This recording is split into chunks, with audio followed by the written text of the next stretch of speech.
Et on s'intéresse à l'actualité, à cette initiative, à l'approche de l'hiver, un sac d'accompagnement pour les sans domicile fixe, les SDF.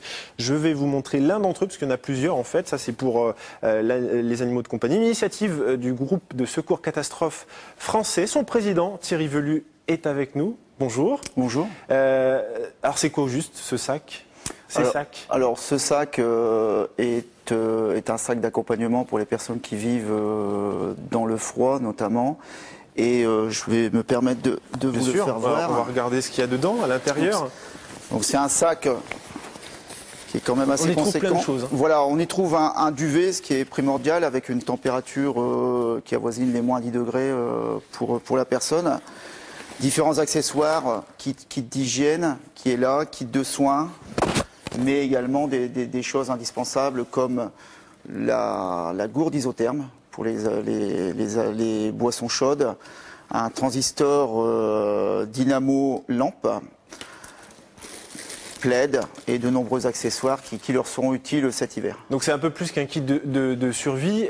On a plutôt l'habitude de vous voir œuvrer sur des catastrophes. Pourquoi avoir eu l'idée de lancer ce sac ? Alors, le but du groupe de secours catastrophe français est d'intervenir dans l'urgence lorsque des victimes souffrent et ont besoin de secours, et on s'aperçoit que chaque année l'urgence est à nos portes, et donc il nous fallait intervenir, et donc c'est pour cela qu'on a décidé de faire ce sac. Est-ce que c'est une manière pour vous de répondre un peu à ce désengagement qui est reproché à l'État en matière d'hébergement d'urgence ? C'est non seulement un désengagement, mais c'est aussi pas prendre en considération certains critères, comme l'animal de compagnie qui n'est pas accepté dans 90% des cas dans les foyers d'accueil, et où les personnes ne souhaitent pas du tout se désolidariser de l'animal de compagnie, ce qui est tout à fait logique et normal. Donc on a également trouvé des personnes qui vivaient dans leur voiture et qui avaient un petit salaire et qui ne voulaient pas rentrer dans des foyers.